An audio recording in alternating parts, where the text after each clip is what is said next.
Hello everyone, welcome to Sweet One Treats. मैं हूँ Nivedita. So today I am going to make half kg anniversary cake. और ये cake fully customised था जिसमें मुझे बहुत लेस क्रीम यूज़ करनी थी. तो मैं यहाँ पे स्पॉन्ज का वेट ले रही हूँ जिसमें मेरा स्पॉन्ज का वेट था 350 ग्राम्स. एंड यहाँ मैंने गनाश बना के रखा था. गनाश मेरा था अराउंड 80 to 70 ग्राम्स. अब यहाँ पे मैं ले रही हूँ ट्रोपोलाइट की प्रीमियम क्रीम जो मैंने ली है 160 ग्राम्स. और अब मैं इसको विप कर लूँगी. विप करने का तरीका मैं आपको बताती हूँ. पहले हम विप करेंगे तो 1 नंबर पे करेंगे. 1 नंबर पे करके हम इसे 2 मिनट तक विप करेंगे. फिर जब ये थोड़ी सी थिक हो जाएगी तो हम फिर इसे सेकंड नंबर पे डालेंगे. उसके बाद हम इसको विप करेंगे. हम ऐसे धीरे धीरे से इसके नंबर्स, इसकी स्पीड बढ़ाते जाएंगे. डायरेक्टली हम हाई स्पीड पे विप नहीं करेंगे क्रीम, क्योंकि इससे क्या होगा कि क्रीम में एयर ट्रैप बहुत ज़्यादा हो जाएगा. तो यहाँ पे अब मैं यूज़ कर रही हूँ वेनिला एक्सट्रैक्ट एसेंस की जगह पे, क्योंकि मैं ज़्यादा प्रेफर करती हूँ एक्सट्रैक्ट यूज़ करना. तो यहाँ पे मैंने 4-5 ड्रॉप्स ही डाले हुए थे एक्सट्रैक्ट के. बट बाद में ना वेनिला का स्मेल थोड़ा, या टेस्ट कह लो, ज़्यादा नहीं आ रहा था. तो बाद में मैंने उसे और मिक्स किया था. तो अब यहाँ पे मैं अपने स्पॉन्ज की लेयर्स कट कर रही हूँ. 3 लेयर कट करूँगी. तो ये जो कस्टमर थे मेरे, इन्होंने मुझे बोला था कि क्रीम बहुत कम यूज़ करना, स्पॉन्ज थोड़ा ज़्यादा रखना और गनाश भी थोड़ा सा ज़्यादा रखना. तो मैंने वैसे ही बनाया है. तो मैंने यहाँ पे कट किया है लेयर. जो नीचे की हमारी लेयर होती है ना, वो बहुत स्मूथ होती है. उसका सरफेस जो होता है वो स्मूथ होता है.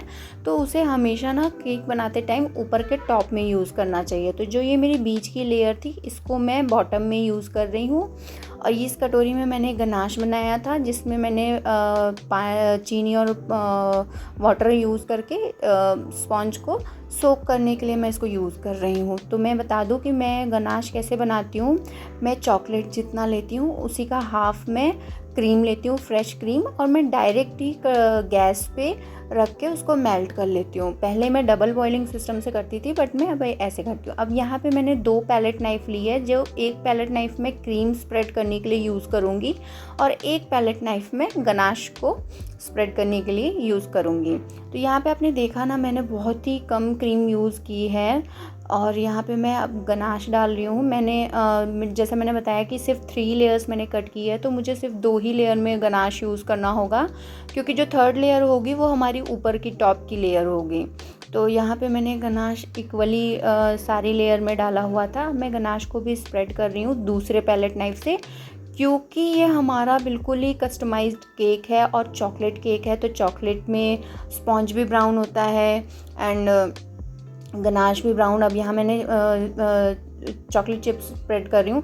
तो ना हमें ना बहुत इस चीज़ का ध्यान देना पड़ता है कि भाई कहीं हमारे वो वाइट, हमारा ऊपर का जो केक होता है ना वो वाइट कलर का होता है, तो उसमें कहीं ब्राउन गनाश ना लग जाए. तो हमारी क्रीम जो है ना थोड़ी सी ब्राउन हो जाएगी, तो डच कलर सा आ जाएगा. तो अभी मैंने यहाँ पे जो बिल्कुल टॉप का था ना लेयर, वो मैंने यहाँ पे रख दिया है. और आपको मैंने दिखाया कि साइड से जो गैप था उसको मैंने पहले फिल कर दिया है क्रीम से. उसके बाद मैं इसकी सोकिंग करूँगी, क्योंकि अगर मैं पहले ही सोक कर देती ना तो वो स्पॉन्ज थोड़ा सा दब जाता, तो प्रॉपर अंदर क्रीम फिल नहीं हो पाती. अब आप देख रहे होंगे और सोच रहे होंगे कि ये मैं क्या कर रही हूँ, मैं कटिंग क्यों कर रही हूँ.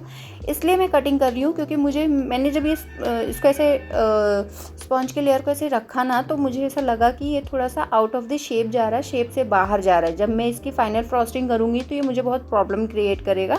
इसलिए मैंने ना साइड से उसको सीज़र की हेल्प से कट कर लिया था. और आप भी अगर ऐसा करेंगे तो ध्यान देना कि आपकी कैंची जो हो वो अलग हो, इसी पर्पज़ के लिए हो, तभी आप ये सीज़र यूज़ करना. वरना आप कोई दूसरी, मतलब साफ़ सुथरी ही, मेरा कहने का सेंस ये है कि एकदम साफ़ सुथरी सीज़र्स ही यूज़ करिए. अब ये लेयर में भी सेम यही प्रोसेस होगा. क्रीम होगी, गनाश होगा, चॉकलेट चिप्स होगा, सारी चीज़ें वही होंगी. तो मेरा अभी आपको मैं इसलिए ये सारी चीज़ें बता रही हूँ क्योंकि जब देखिए हम, अभी ये भी मुझे लग रहा था कि ये भी मेरा आउट ऑफ शेप जाएगा, इसलिए मैंने इसको भी कट कर लिया. तो अभी जैसे मैं बता रही हूँ, जब मैं हाफ़ केजी का एक केक बनाती हूँ ना, तो कैसे करती हूँ कि क्रीम जो है मैं हमेशा 200 ग्राम या 250 ग्राम रखती हूँ, क्योंकि देखो क्रीम यूज़ करते हैं हम कस्टमर के रिक्वायरमेंट पे। बहुत कस्टमर्स होते हैं जो बहुत कम क्रीम खाते हैं और बहुत होते हैं उनको क्रीम पसंद होती है। तो यहाँ पे ना उनको क्रीम नहीं चाहिए था, मतलब बहुत ही कम चाहिए था, इसलिए मैं सारी चीज़ें बिल्कुल ही स्पॉन्ज वगैरह जो भी बेक किया था वो भी मैंने आपने देखा होगा कि मैंने बनाने से पहले स्पॉन्ज का वेट लिया। मुझे स्पॉन्ज जो है वो 350 ग्राम्स में था, तो उसी अकॉर्डिंग मैंने क्रीम भी लिया। मैंने 150 ग्राम नहीं 160 ग्राम के अराउंड क्रीम लिया था, और वही 80 ग्राम तक मेरा गनाश था। तो मिला के मेरा 500 ग्राम तक हो गया था, उससे ज़्यादा ही हो गया था, 600 ग्राम चला गया था। तो इस तरह से आप बिल्कुल इक्वली आप कर सकते हैं, वेट करके बना सकते हैं। तो अभी मैं आपने मेरा थंबनेल देखा होगा, उसमें मैंने लिखा था कि फ़र्स्ट ऑर्डर। तो फ़र्स्ट ऑर्डर मेरा ये इसलिए है क्योंकि अभी मैं दूसरी सोसाइटी में शिफ्ट हो गई हूँ। दूसरी सोसाइटी में मैं अपने खुद की सोसाइटी में शिफ्ट हो गई हूँ। अभी तक मैं रेंटेड अपार्टमेंट में रहती थी, तो वहाँ पे मेरे कस्टमर्स थे काफ़ी। तो अभी मैं खुद की सोसाइटी में शिफ्ट हुई, अभी 1 महीना ही हुआ है। तो ये मेरी फ़र्स्ट कस्टमर हैं, और मतलब बहुत ही अंदर से काफ़ी खुशी हो रही थी कि चलो इन्होंने मेरे ऊपर ट्रस्ट किया और मुझे ऑर्डर किया। तो अभी यहाँ पे मैंने क्रम कोटिंग कर लिया है, और अभी मैं इसका वेट कर रही थी। तो आप देखो, सिर्फ क्रम कोट करने के बाद इसका वेट 622, मतलब आप समझ लो 620 या 610 ग्राम। हम 20 ग्राम तो बोर्ड भी लेंगे ना, तो 600 ग्राम तो अभी हो गया इसका वेट।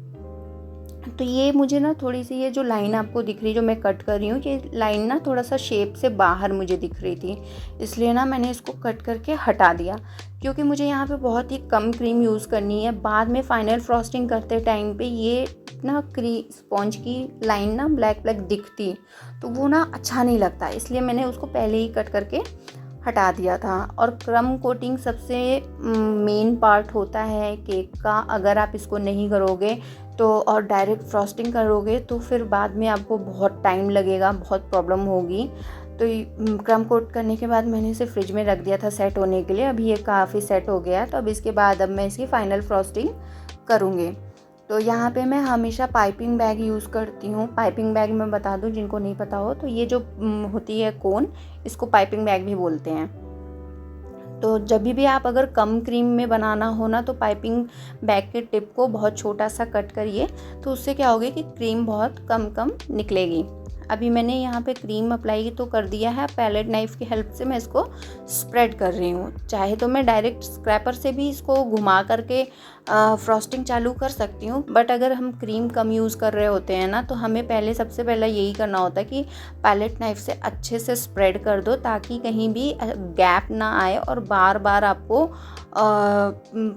ना आपको स्क्रैपर चलाने की ज़रूरत ना पड़े। ये करने से ना आपका प्रोसेस थोड़ा जल्दी हो जाता है। तो अभी उसको पैलेट नाइफ से मैंने स्प्रेड करने के बाद स्क्रैपर से इसकी स्मूथनिंग चालू कर दी थी। और मैं आपको बता दूं कि ये जो स्क्रैपर मैं यूज़ कर रही हूँ ना, ये स्टील का, ये इतना अच्छा स्क्रैपर होता है ना, इससे इतनी अच्छी फिनिशिंग आती है ना, कि मैं सबको सजेस्ट करूँगी कि यही स्क्रैपर आप यूज़ करो। मतलब वो वो जो प्लास्टिक का होता है ना, वो भी अच्छा होता है, बट इसके मुकाबले में कोई भी स्क्रैपर नहीं है। वो आपको बहुत से यूट्यूबर सजेस्ट करेंगे नूर का स्क्रैपर यूज़ करो, और ये वो मैंने सब लेके देख लिया है। इससे जितनी अच्छी फिनिशिंग आती है, उतनी अच्छी फिनिशिंग किसी से नहीं आती है। तो अभी ये जो मेरा केक का डिज़ाइन था ना, उस पर कोम पैटर्न दिया हुआ था, इसलिए मैं यहाँ पे ये पैटर्न बना रही हूँ। इसको कोम पैटर्न बोलते हैं। अच्छा, जो कस्टमर ने ना मुझे फ़ोटो भेजी थी केक की, वो AI से जनरेटेड थी। ये देखिए, ये जो मेरा डिज़ाइन है ना, उसमें नीचे नीचे स्पार्कल लगा हुआ था, लस्टर डस्ट लगा हुआ था। तो इसको स्प्रे करने के लिए मैं पंप ख़रीद के लाई थी, तो वही मैं दिखा रही थी उसका प्राइस आपको। ये देखो, बिल्कुल न्यू है, मैं ख़रीद के लाई हूँ, क्योंकि ये मेरा फर्स्ट टाइम एक्सपीरियंस है ऐसे पंप करने का, और बहुत ही अच्छा था। इतना रिलैक्सिंग था ना ये वाला पार्ट। सबसे ज़्यादा अगर केक बनाने में मुझे मज़ा आया तो सिर्फ ये पंप से, ये शिमर पंप से ना वो ग्लिटर्स लगाने में बहुत अच्छा था। तो अभी आप जो फर्स्ट टाइम देख रहे होंगे या जिनको आइडिया नहीं होगा तो उनको मैं बता दूं कि ये जो ग्लिटर होता है ये एडिबल होता है, केक पे यूज़ करते हैं, हम इसको खा भी सकते हैं। तो ये पंप ना बहुत अच्छा था, बहुत अच्छे से वर्क कर रहा था। ये मुझे 250 में मिला था। तो अभी मैं आपको बताऊँ ना, मैं यहाँ पुणे में ना इतनी बेकरी सप्लाई की शॉप्स हैं। मैं कम से कम 4-5 दुकान जाके देख चुकी हूँ। मुझे सबसे बेस्ट यहाँ पे अगर एक शॉप लगी है तो वो केवीज़ फूड करके, वहाँ पे इतना रिजनेबल रेट में सारी चीज़ें मिल जाती हैं, उतनी मुझे कहीं नहीं मिली। तो ये पंप भी मैं वहीं से लेके आई थी। एंड उससे पहले ना मैं एक और शाम को दूसरी दुकान पे गई थी, उसकी छोटी सी शॉप थी बट वो बहुत महंगा दे रहा था। वो हर चीज़ का प्राइस ना 10 रुपीज़ भी बढ़ा के बोले तो समझ में आता है, वो 30 रुपीज़ 40 रुपीज़ एक्स्ट्रा बोल रहा था। तो मुझे तो आइडिया है कि भाई देखो कहाँ पे कितने का क्या मिलता है, लेकिन जिसको आइडिया नहीं होता ना वो ऐसे महंगे ही ख़रीद लेता है। फिर उसको ना अगर वो बिगनर है तो फिर उसको ना कुछ फ़ायदा नहीं होता है कि वो इतनी महंगी चीज़ें ख़रीद के ला रहा है और कम पे कस्टमर को दे रहा है। तो अगर आपको चाहिए कि मैं आपको बताऊं कि कौन सी शॉप ज़्यादा बेस्ट है, तो मैं आपको, अगर आप मुझे कमेंट करना, मैं आपको ज़रूर बताऊंगी। तो अभी यहाँ पे मैंने अपना ग्लिटर सारा स्प्रे कर दिया था और काफ़ी अच्छा लग रहा था और सबसे रिलैक्सिंग पार्ट यही था मेरा। तो अभी इसके बाद हम इसको रोज़ से डेकोरेट करेंगे। तो मैंने रोज़ेज़ भी ख़रीद के लाया हुआ था और ना ये रोज़ेज़ थोड़े बड़े बड़े थे, तो मैंने इसके 1-2 पेटल्स एक्स्ट्रा निकाल करके हटा दिए ताकि ये छोटे हो जाएं और एक ना बराबर एक शेप हो जाए सबका। तो यहाँ पे मैंने ना इसमें मैंने क्लिंग रैप लगा दिया ताकि ये केक से टच ना हो रोज़। और इसको केक में प्लेस करने से पहले मैंने काफ़ी अच्छे से धुला था, थोड़े से वार्म वाटर में धुला था। तो आप भी अगर यूज़ कर रहे हैं रियल फ्लावर्स तो उसको अच्छे से पहले धो लीजिए। तो ये रहा कस्टमर का फ़ोटो जो उन्होंने दिया था, AI का फ़ोटो था ये। और मैं बता दूं, मैंने उनको जैसा बता दिया था कि भाई देखो ये जो आपने फ़ोटो भेजी है ये काफ़ी मतलब 1 या 1.5 किलो के केक के ऊपर ये सारी डिज़ाइन बनी हुई है। ½ kg के केक पे इतना पॉसिबल नहीं है कि मैं इतना लिख भी दूं और ये सारी चीज़ें। तो मतलब वो काफ़ी अच्छी कस्टमर थी, वो समझ गई थी। तो उन्होंने कहा कि ठीक है, आपको जैसा सही लगे आप बना दो। टचवुड मुझे अभी तक जितने भी कस्टमर्स मिले हैं बहुत अच्छे मिले हैं, बहुत सपोर्टिव मिले हैं। मतलब उनको रहता है कि आप तो जो भी बनाती हैं अच्छा ही बनाती हैं, अपने हिसाब से बना लीजिएगा। तो यहाँ पे मैं थोड़े से गोल्डन फॉक्स बॉल भी प्लेस कर रही थी और इनका 21st एनिवर्सरी था, तो इसके लिए उन्होंने मुझसे कैंडल भी मंगवाई थी और मैंने उनको कैंडल दे दिया था। टॉपर ना थोड़ा सा एक्सपेंसिव चला जाता है, तो इससे बेटर होता है कि आप कैंडल ही उस जगह पे यूज़ कर लो, तो वो ज़्यादा बेस्ट रहता है।